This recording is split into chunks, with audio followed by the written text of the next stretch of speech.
Bueno, primero buen día a todos. Mejor dicho, en primer lugar agradecerles la invitación y celebrar, más allá de que les puedo asegurar que intimida un poco sentirme quizás la única abogada en este auditorio. Por suerte me acompañan profesionales de la educación y trabajadores sociales, pero no es común que los abogados estemos interactuando con profesionales de la salud, con médicos. No es común, desgraciadamente, porque debería de ser una práctica cotidiana, porque les puedo asegurar que lo que estuve escuchando, desde lo que yo les puedo contar de mi experiencia como defensora de derechos de niños, esta omisión de interactuar, lamentablemente, sin que sea algo a propósito, genera vulneración de derechos en los niños. Esto es clarísimo. Bueno, contarles que efectivamente soy abogada, que estudié abogacía, que me especialicé en estudios de posgrado específicamente sobre sistema penal juvenil,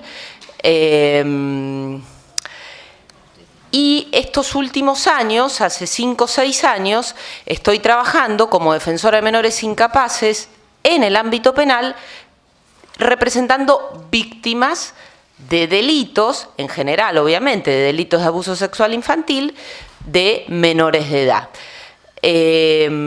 No es un campo nuevo para aquellos que nos formamos en el derecho penal de niños, es una óptica distinta. Tengan en cuenta que mi óptica del derecho es desde el derecho penal,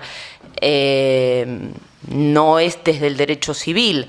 Pero en muchos lados se tocan, porque indefectiblemente yo acá tomé apuntes y repensé mientras iba escuchando, y también les voy a confesar que cuando nos invitaron a este espacio, en un momento digo, bueno, y a ver, ¿qué podemos decir los abogados en un ámbito distinto a nuestra facultad, distinto a tribunales, distinto a todos los congresos? Porque les puedo asegurar que este año no paramos de tener congresos con tantos cambios de códigos, así que también estamos mareados. Esto es como llevarme a la isla de Madagascar y cambiarme de ropa. Pero bueno, lo que me pasó es... No sé bien qué es lo que les voy a decir, les voy a contar qué es lo que hago, pero les puedo asegurar que más que lo que yo les voy a decir, aprendí mucho. Y este aprender de este escuchar, porque acá hablamos mucho sobre escuchar, escuchar y escuchar, va a cambiar en un punto que estamos tratando progresivamente de cambiar nuestra mirada desde la justicia, y yo les puedo asegurar que mañana, cuando llegue a la defensoría, a los chicos los voy a taladrar y les voy a decir, ahora vamos a hacer esto, miren lo importante que era esto, pensábamos esto, lo estábamos viendo, pero a veces uno innova, pero escuchar que los profesionales del ámbito te lo reafirman, es como, nosotros en derecho llamamos buenas prácticas y malas prácticas. Esto a mí me capitaliza como buenas prácticas de todos los días y empezar a transmitir. Por lo pronto considero que este es un punto inicial. Ya interactuamos en algunos otros ámbitos abogados con profesionales de la salud, pero bueno, me parece que ya no se puede discutir, que el trabajo tiene que ser interdisciplinario. Esto ya no admite ninguna duda, y más cuando tratamos de niños. Y les cuento esto, después voy a intentar estratificar un par de ideas, pero les cuento esto porque, a ver, uno tiene idealizado, yo por ejemplo a un hospital y a una práctica médica quizás la tengo idealizada. Bueno, los abogados leemos mucho a Foucault, los delantales blancos, las dinámicas, y yo creo que con la justicia y con el Poder Judicial pasa lo mismo. Entonces, esto sí me parece interesante contarles a ustedes cómo funciona, cómo funciona un niño cuando entra al túnel de la justicia, que ese túnel puede tener la luz o puede tener la oscuridad permanente, porque esta es la realidad. Creo que hay cosas buenas, creo que hay cosas que se pueden cambiar y creo que hay cosas que hay que erradicar. El primer punto que creo que hay que trabajar fuertemente es que la justicia bajemos un poco del rol de abogados, de jueces, de defensores, de fiscales. Me parece que nos falta, tenemos mucha dogmática, tenemos muchas leyes nuevas, tenemos tratados internacionales de vigencia de derechos humanos de niños. Yo les podría haber traído un PowerPoint y no me alcanza la mañana para que los vayamos analizando.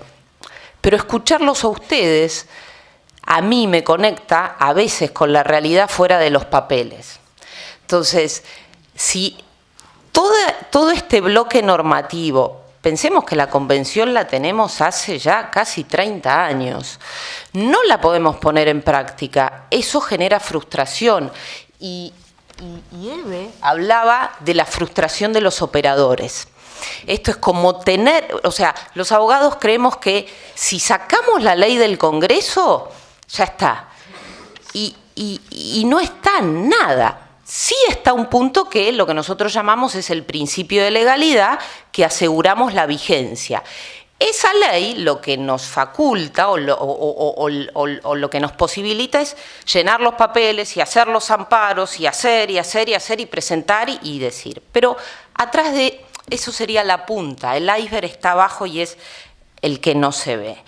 Entonces, yo creo que contarles un poco la dinámica nos va a enriquecer a ambos, porque indefectiblemente, si no interactuamos, no va a haber vigencia plena de derechos posibles con los niños. Hay un eje en común que no se discute y todos aquí hablamos de sujetos. Los niños son sujetos portadores de sus derechos. Esto ya hemos venido evolucionando porque antiguamente los niños en el ámbito jurídico eran objetos de derecho. ¿Qué significaba esto? Los niños no tenían ni voz ni voto ni se los escuchaba. Y en prácticas judiciales, mi padre es abogado, es un señor mayor y un señor bastante ilustrado, pero cuando uno le introduce este discurso de papá, a los chicos hay que escucharlos. Los chicos, pero no, ¿cómo en un divorcio vas a escuchar a un chico? Y bueno, si el conflicto es de los adultos y los que pagan los platos rotos es los chicos, lo menos es escucharlo.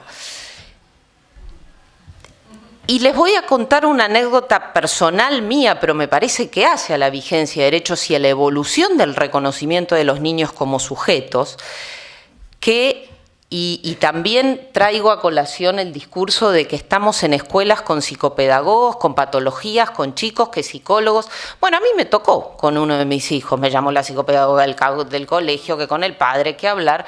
Bueno, empezó su tratamiento psicológico y evolucionó muy bien. Y un día yo salgo de la psicóloga y digo, pucha, yo soy abogada. Digo, si a mi padre le hubiesen dicho lo que tenía que hacer con alguno de mis hermanos o conmigo, pagar y todavía replantearse la situación, imposible.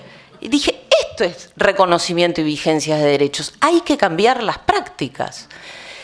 Tan mal igual no le salimos, pero podríamos haberle salido mejor, quizás si nos daban esta posibilidad de reflexión. Y yo iba caminando por Coronel Díaz y Santa Fe y no salía de mi asombro, porque digo, esta mujer me retó.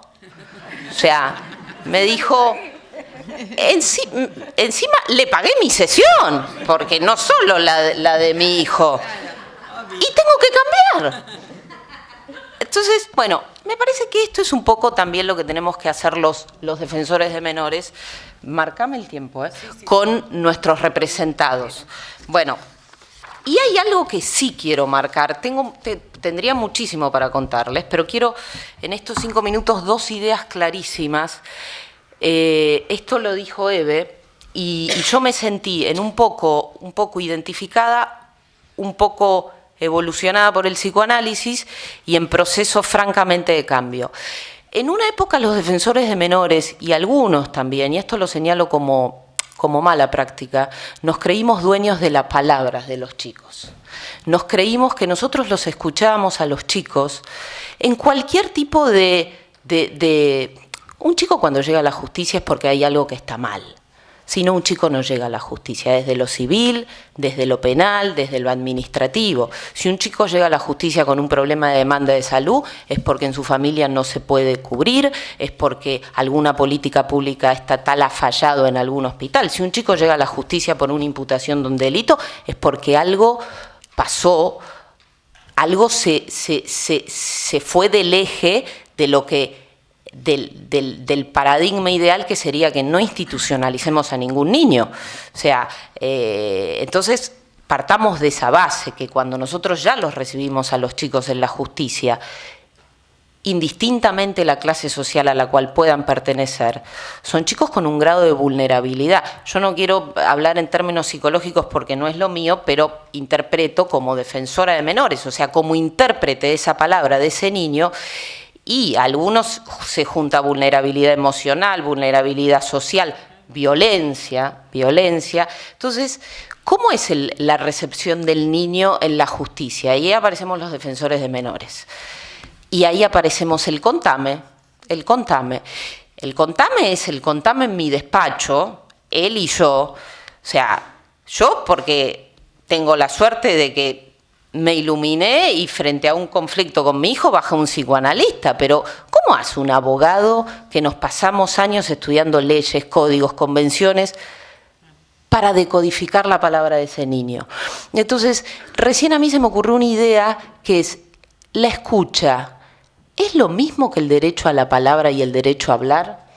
Entonces, y me parece que esto lo tenemos que trabajar mucho en la justicia, porque interpretamos y a veces pecamos de arrogantes, y esta es la gran crítica al mundo jurídico, de no levantar un teléfono y llamar al terapeuta de ese niño, a ver qué es lo que dice.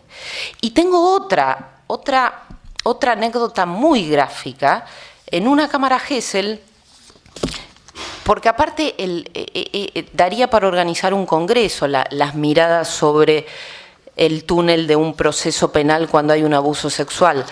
Pero estábamos con una fiscal, una muy buena fiscal, una funcionaria muy comprometida, y yo.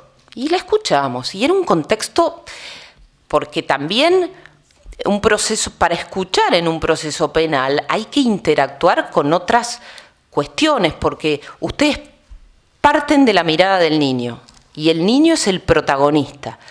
En un proceso penal,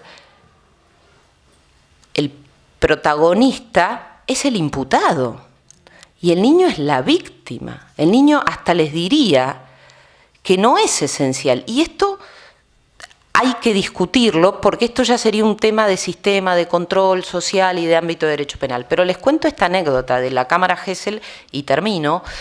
Entonces escuchábamos un relato y nos mirábamos. No, ahí van los dueños de las palabras. No, está mintiendo. No puede ser. Es un discurso armado. Y cuando salió la psicóloga nos dijo todo al revés. Dijo, es el típico síntoma de Y yo le dije, ¿viste cómo hay que interactuar? ¿Viste cómo hay que interactuar y cómo esto? Y me quedo con esto. Si la escucha del niño es el sinónimo del derecho a la palabra y el derecho a hablar que tienen. Nada más.